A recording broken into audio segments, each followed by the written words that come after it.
Okay, here we go. Today is Sunday, July 12th, 2020, and this is episode 253 of the Defensive Security Podcast. My name is Jerry Bell, and joining me tonight, as always, is Mr. Andrew Callett.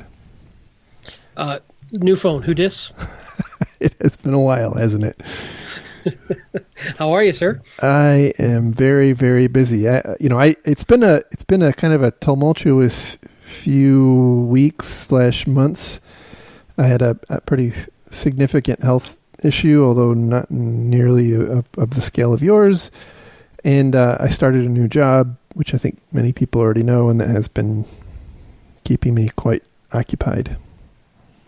Yeah, you've been crazy busy. Whereas I, on the other hand, oddly have been just kind of not that busy. So, I mean, yeah, I have a job and I work, but COVID has driven a lot of boredom. I've seen you making furniture. I know. Because that's all I need is another expensive hobby. That's right. That's right. But I'm glad that your health issue got cleared up, and it's not a competition. What's up with that? Come on now. I know. So anyway, behind me, mostly, and we can move forward now. And your new job is insanely busy. Yeah, it has been really enlightening to be a CISO, right? It's one of those kind of pinnacle goals in a career, and then you get there and you're like, oh gosh, am I the right person for this? So it's a more aggressive imposter syndrome. It is imposter syndrome on steroids, yes. And so, if I recall, you and I started at the same point, about the same time in our careers, and now you're a CISO at a big company, and I'm just kind of bopping around. I'm trying not to think about that too much because I might take it personally and have to go cry for a little while. I am pretty well convinced that a lot of success in careers has to do with just being at the right place at the right time. Well, and you're also politically more astute than I am. I have been known to voice my opinion a little too freely. Some organizations value that, so I will say that. If they're hiring, look me up. Fair enough. All right, but just a reminder. Oh, go ahead. Sorry. I was going to say it's good we got to do a show, and I'm glad you're feeling better. And do you think your crazy workload's going to allow us to do shows on the regular? Or? Yeah, I think so. It's part of it is adjusting, right? So you have to adjust to the level of work, and sometimes that takes some time, and it has taken time for me. But now I feel like I'm getting under control. Now, the real question is, now that you've reached the pinnacle of the security leadership realm and you've had the extensive management lobotomy, are you going to have anything relevant to add to our conversations now that you're so far divorced from the actual tech? I will admit, or are you just going to boil it all down to budgets and staffing and scorecards and politics and scorecards? Yeah, right? yeah, exactly. Mm-hmm. Yeah. I'm going to have to remind you what TCP/IP is, aren't I? Wait, what did you just say? Right. Nothing important. Yeah. We've got a guy who handles that for you. It's okay. I will say it's been very humbling to be in that kind of role, and I am very appreciative to have the opportunity. So, but so in terms of like what I think the only place to go next is consulting, right? That's where CISOs seems like that's where CISOs end up. They go to die, I believe. Yeah. consulting, or they get into orchid farming. True. That's a good point. Mm-hmm. Yeah, I can see that. I can definitely see that happening. All right, so but before my brain atrophies any further, let's go ahead and get into some stories and a reminder that the thoughts and opinions are ours and do not represent those of our employers. Yep, I was just going to say that because I interrupted you earlier. So no, all good.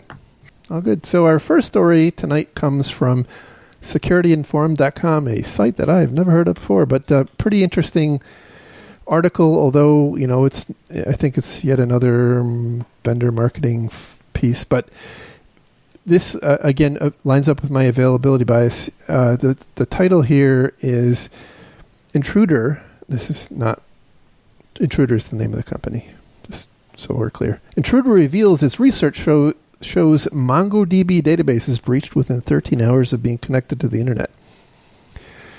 Which I think... On average, which I think undersells the fact that the fastest breach happened in 9 minutes. And this was based on a honeypots run by this company called Intruder.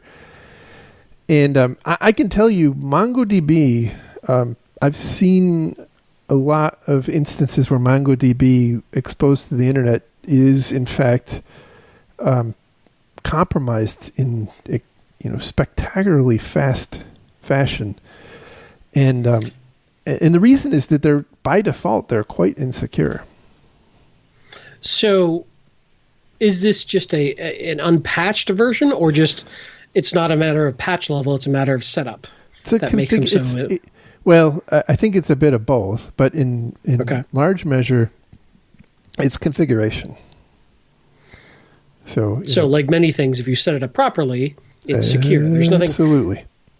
There's nothing that we're not picking at MongoDB that they're permanently insecure. You just have to know what you're doing. Correct. I would go so far as to say MongoDB could do a lot more for its user base by making its configuration more secure by default. But in doing so, you end up... I will say, I don't think MongoDB was ever envisioned to be placed right out on the internet. And so I think that's one of the reasons we see what's going on, right? But at the same time, it's an incredibly useful tool. And in the world of cloud, with for relatively cheap, disk space, cheap and fast disk space, they end up being that, and traditional IT departments tend not to like to to have to provision on the fly large amounts of storage for some pet project. But if you have a relationship with a cloud provider, you can plunk down a credit card and get what you want pretty quick and load it all up with customer data, and before you know it, you're ransomwared. So the evolution of shadow IT to the nth degree. Yeah.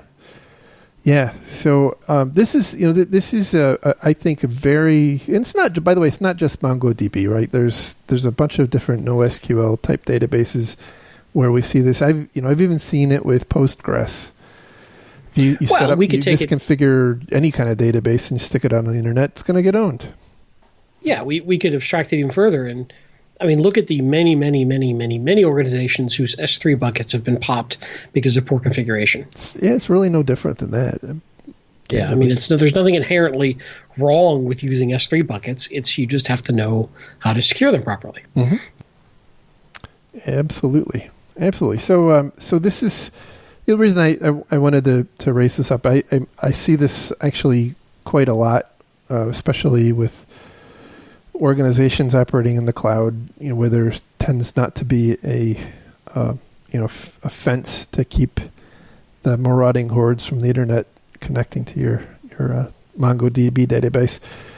I've become increasingly convinced that you mentioned the concept of shadow IT, that organizations really have to find a way to get their hands around assessing when the business, when people in the business go out and set up infrastructure like this, because in this particular case, they're saying 9 minutes. I mean, that is not a long time.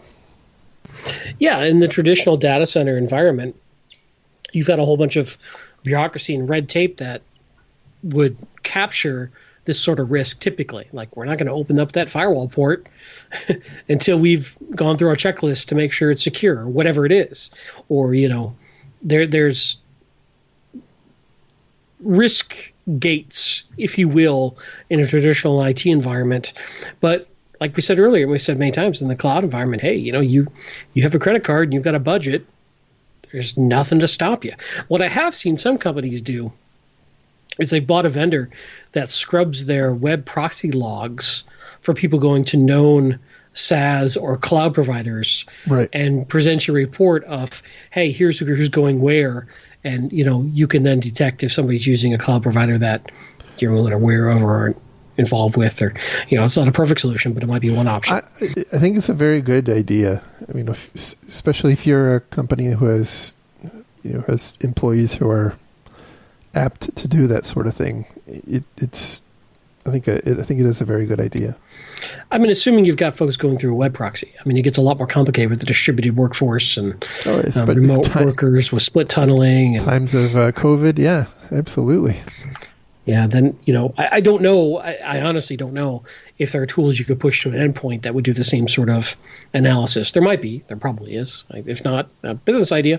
And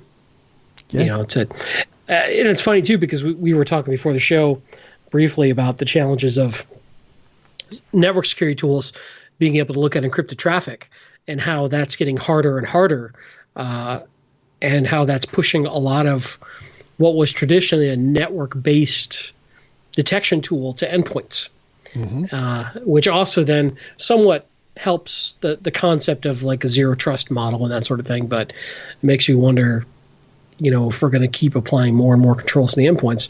But people already pushed back on that because of the amount of load or perceived load that these various agents and services and such put on the endpoints. Yeah. Plus, if you're, what do we know about endpoints, right? If something happens there, and you've put all of your controls there, how do you trust it? Yeah. How do you trust it? So, I don't know that there's a great solution right now. I think the bump in the wire has many problems, and it's going to continue to have more.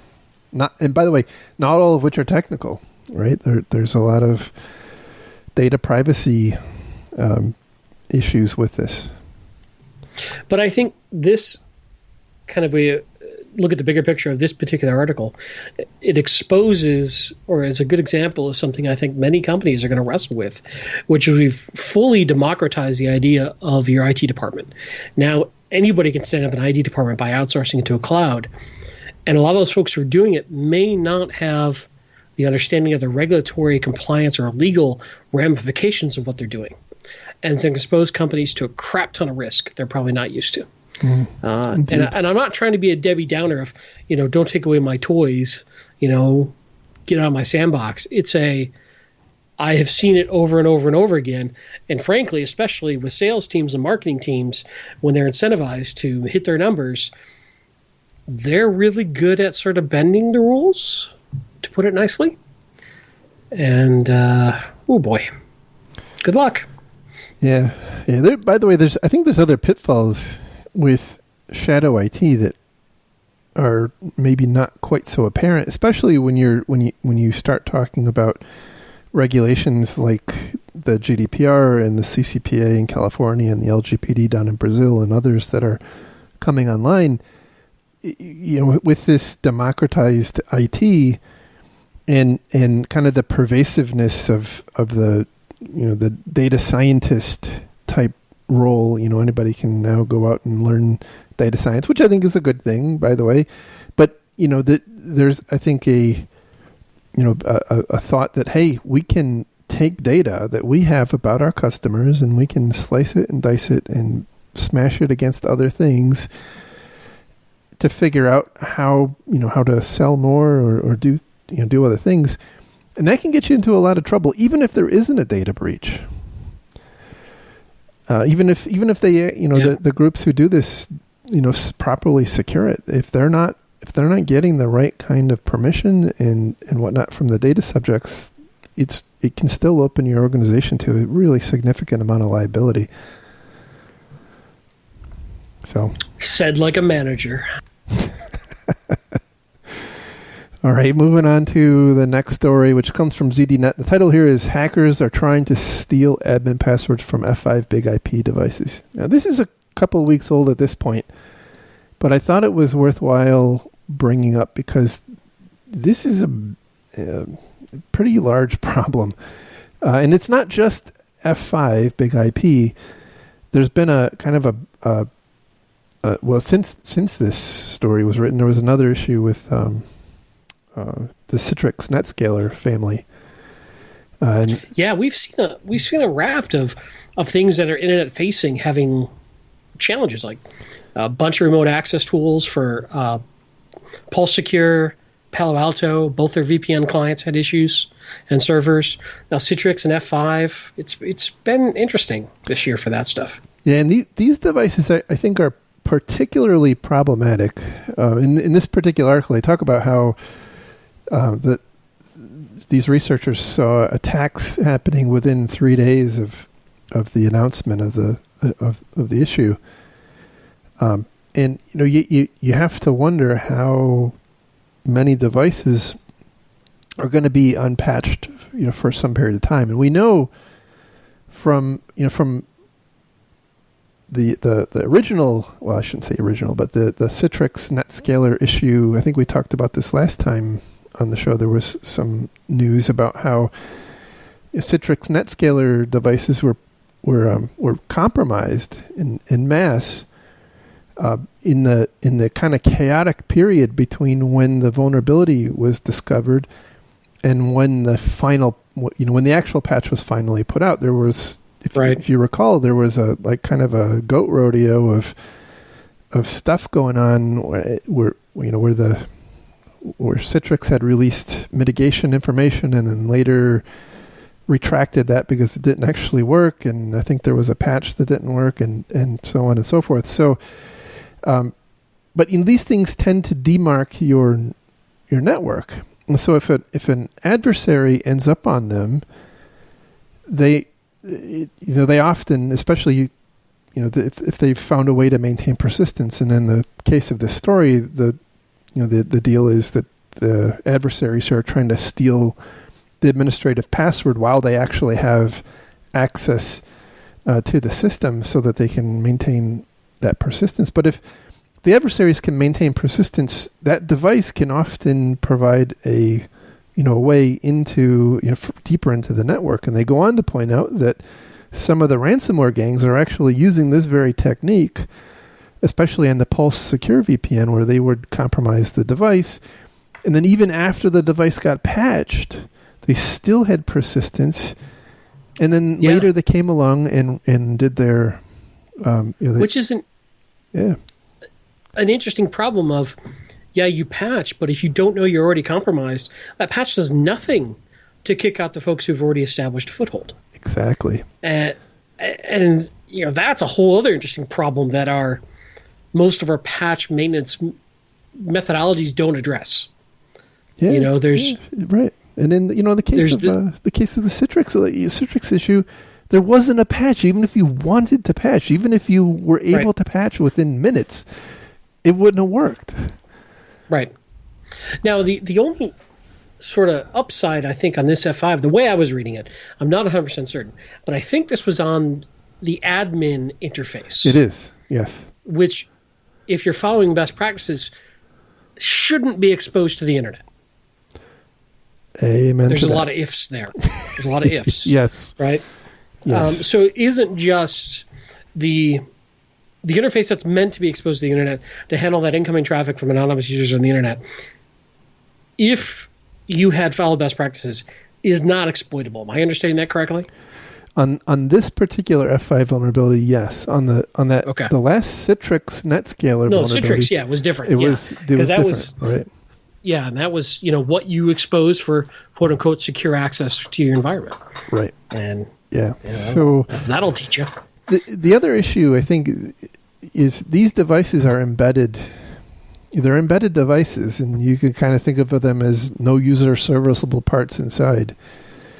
You can't typically run security agents and whatnot on them. Yeah. Yeah, you're not going to put your own agent on it. You're not going to, yeah. So you're a little inhibited. I think you can collect logs from them and whatnot, but that doesn't necessarily mean that you're going to be able to detect that something bad happened. If the box is popped, how do you know how trustable are the logs? Right. Well, what's you'd have the to, IOC around it? Yeah, you'd have to get the logs. As with all other systems, right? You can never trust the logs on the system. You have to get those logs off onto some other system. So to me, what that tells me is you have to architect with the concept that your perimeter-facing gear will eventually be popped. And how do you mitigate that risk to limit the spread? Yes.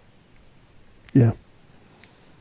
Yep. Which is much easier said than done, obviously. But well, absolutely, but it's not impossible, and this just points out that it is important to do. And look, security is hard. Security is hard. In your role, you can just call up one of your guys and say, "I don't care, just get it done." Oh, please. Yeah, that's exactly what it's like. I'm the boss. You're the minion. I don't want to hear your excuses. Just call the vendor and figure it out. Right? Exactly. That's what managers do, right? Right. That's true. That's exactly what they do. I gotta go play golf with the CEO, and I'll get back to you. That's exactly how it is. You're right. You nailed it. I mean, you got this CISO role spot on. You're not going to invite me to the show anymore, are you? This is my last show, isn't it? It's been great having you on. Thanks. Yeah, thanks. In other news, Andy has had an unfortunate... No, anyway. Moving on. You had your shot last year. You missed it. I know.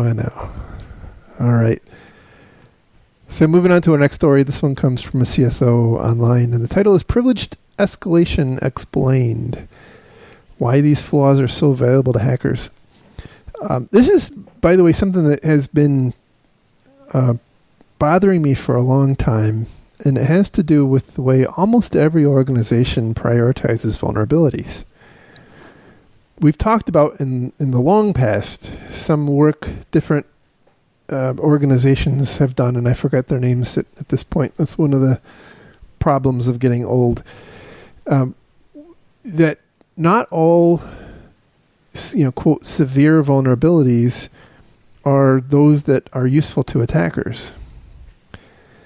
And in fact, if memory serves, it's actually, quite often lower severity on the CVSS score. There's lower severity vulnerabilities that are often used to perpetrate successful attacks. And in many cases, it's not just one. It's kind of a chain of vulnerabilities. And this particular article goes through some detail about why that is, and highlights that for instance, some of the most valuable vulnerabilities on like the Zerodium market are chained, a chained sandbox bypass and then a privilege escalation. So, one or the other are typically not so important, but together they're quite important. And also, as it goes, I kind of going back to the concept of assumed breach. Lots of organizations. Again, I think this is the reason we end up being so enamored with CVSS 9 and 10 vulnerabilities is that we feel like the name of the game is keeping them out in the first place. But as we've talked about endlessly in the past, that's a really, really, really hard and nigh impossible thing to do. There's just so many different ways and so once you have to embrace the whole concept of defense in depth, and part of that is addressing privilege escalation vulnerabilities. And so the point of this is that you really have to rethink the deprioritization of privilege escalation relative to to remote, like the remote code execution type vulnerabilities. Yeah.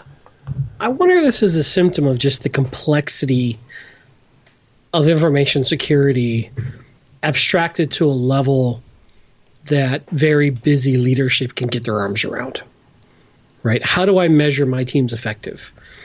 Well, how do I prioritize their work?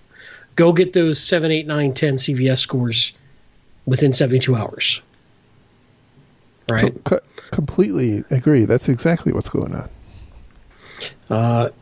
And nobody has the time or the energy to look at the nuance of this sort of thing.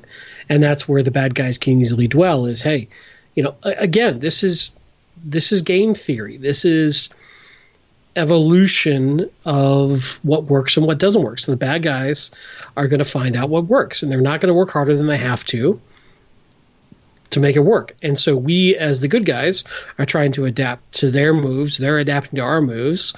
And so when you see something like this, it tells me we have a blind spot, and that, but then when I start thinking about that blind spot's probably because we're too busy, as is often the case with information security. We have a ticket-driven culture in our IT teams. They're very focused on hitting their metrics, and there's very little time for somebody to thoughtfully go, look at this new thing that applies here, but if you do this, then this, then this, look what they can get. Very few people, especially in the organizations, have the time to do that, who then have the influence to drive behavior, right? You might have some futurists and some folks who are sitting around thinking about that, but they're not the ones designing the function of your patch reaction team or your, whatever you call your folks who are out there applying patches to your environment. So it's it's a conundrum. Absolutely. And look, you end up having to prioritize because and I can say this authoritatively, right? You end up having to prioritize. There's always more to do in the world of security. You can have infinitely many people, and you're still going to be short. There's always more to do, and so you end up having to make value judgments. And CVSS is one of those things that is an objective. Like you can line up two things and say, well, we're going to go do this thing first, and that other thing. So second. Are we being led astray by CVSS scores? Well, which most people don't use properly because they don't modify it for their environment as you're supposed to. Yes, I think CVSS has created some interesting neuroses in patch management for organizations, and it's not. By the way, it's not necessarily that it's wrong that you should patch a 10 before you should patch something that is lower in a privilege escalation. But I think what I often see is there's just a lot, in some cases, significantly more time is afforded for patching, lower, or I should say lesser. Yeah. You might have 72 hours to patch a 10 and 30 days to patch a 5. Yeah, exactly. Or something like that. Exactly. Yeah. And, but at the same time, one of the interesting things, not explicitly, I don't think they intended to say this in the article, but it becomes really clear after you actually read it, the number of avenues for privilege escalation on a system is just unreal. Yeah. And, this got me thinking about the zero trust model, which there's a part of me that really likes the concept of zero trust model.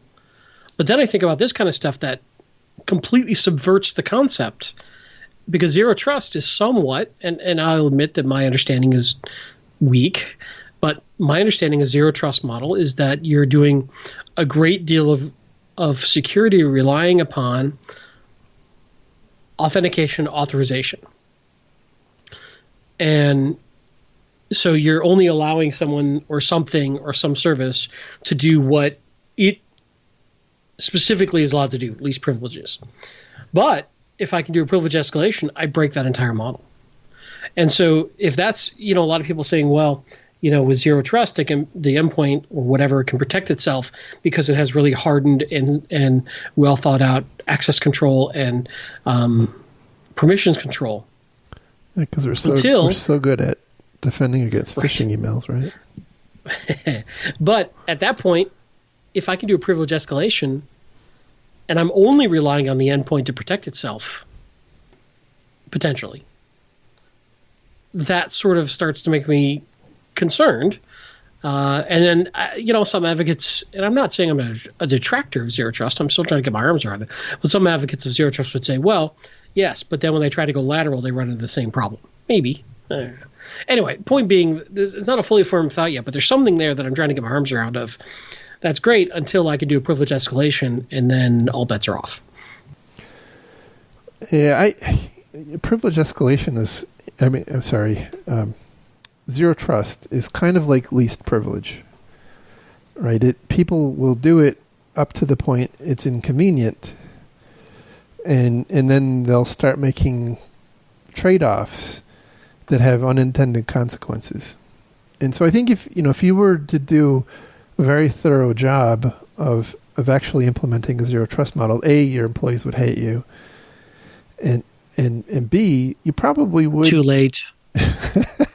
Probably would mitigate many of the many of those attack vectors. But the point remains, you're delegating a lot of trust by definition to the endpoint, and if kind of like we've talked about in the past in other cases, you kind of have to assume that somehow, some way, some adversary is going to end up on that system.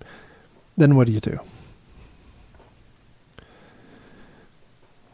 So it's a pretty fascinating article that highlights some of the challenges, like with DLL search paths, and which is really pedestrian attack, but they also point out the problem with device drivers, especially on Windows systems.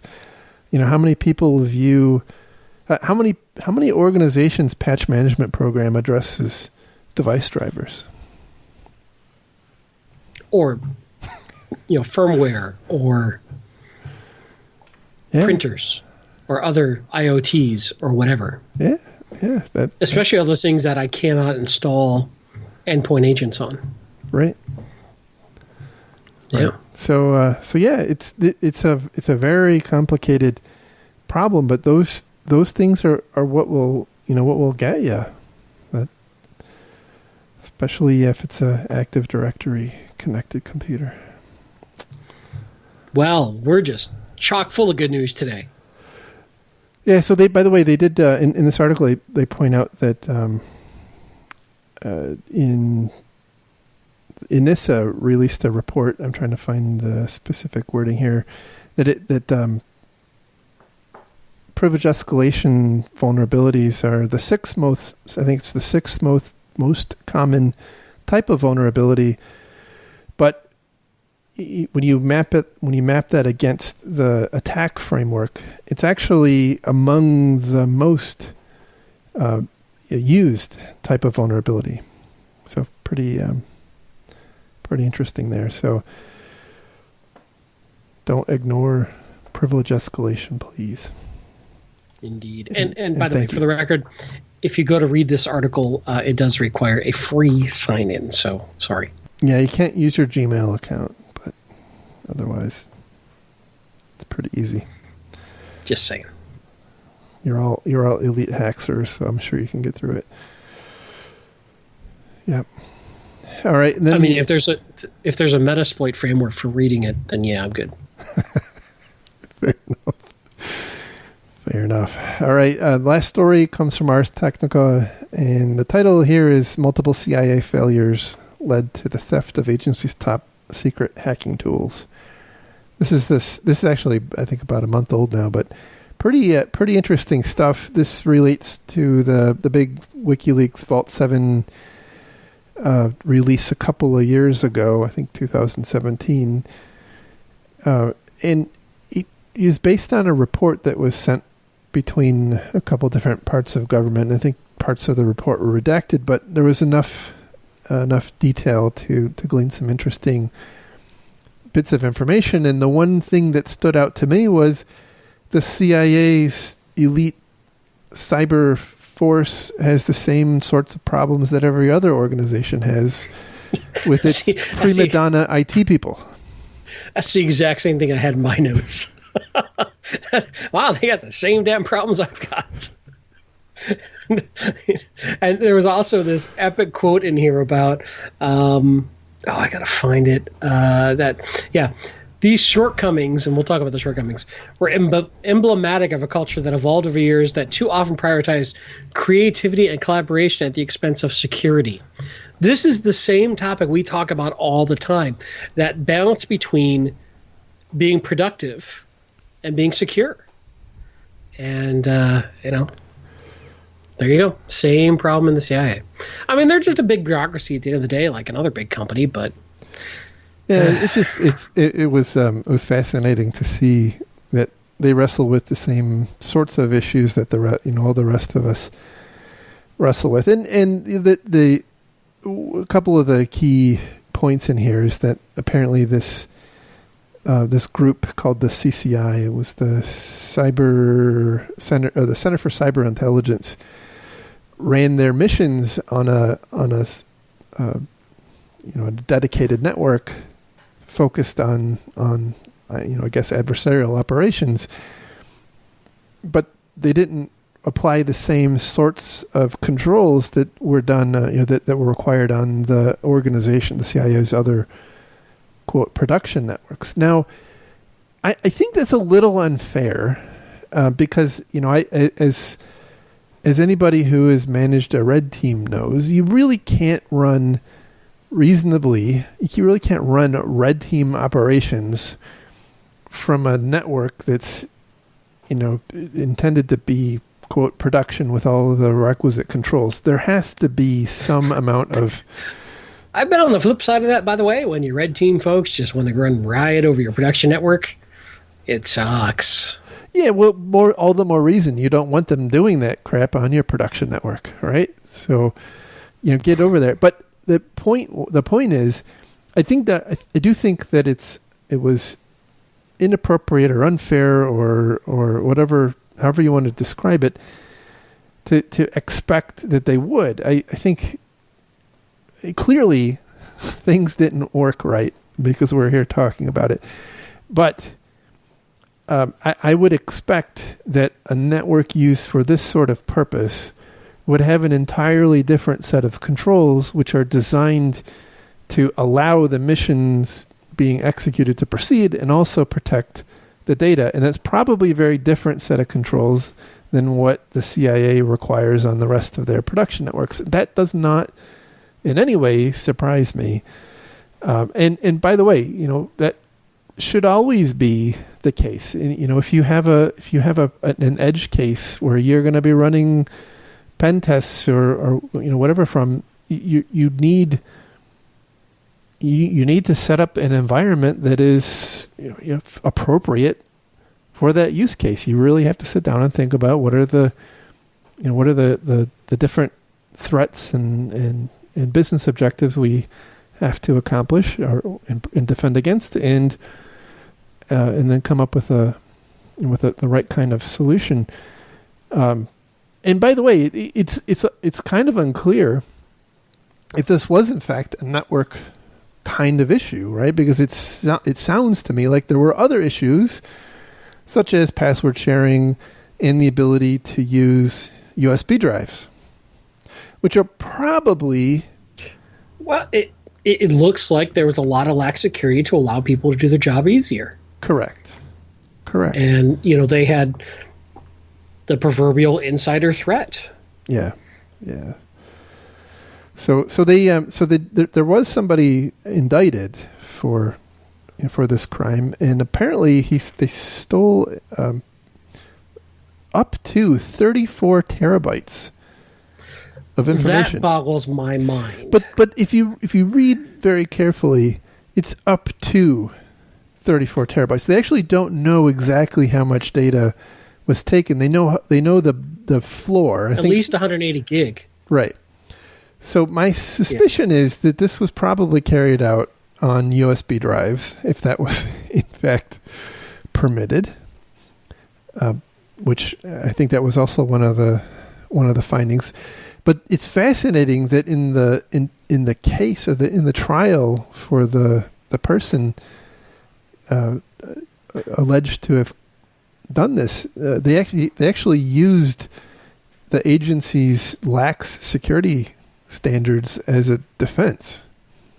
Like, I don't know how you can be so sure my client was the one who perpetrated this crime when you have, you've got such lax standards. Anybody could have done this.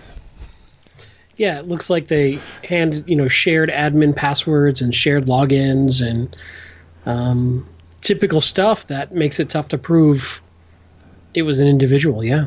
Yeah, and again, these are all, and it's easy to dog on the CIA because, they haven't.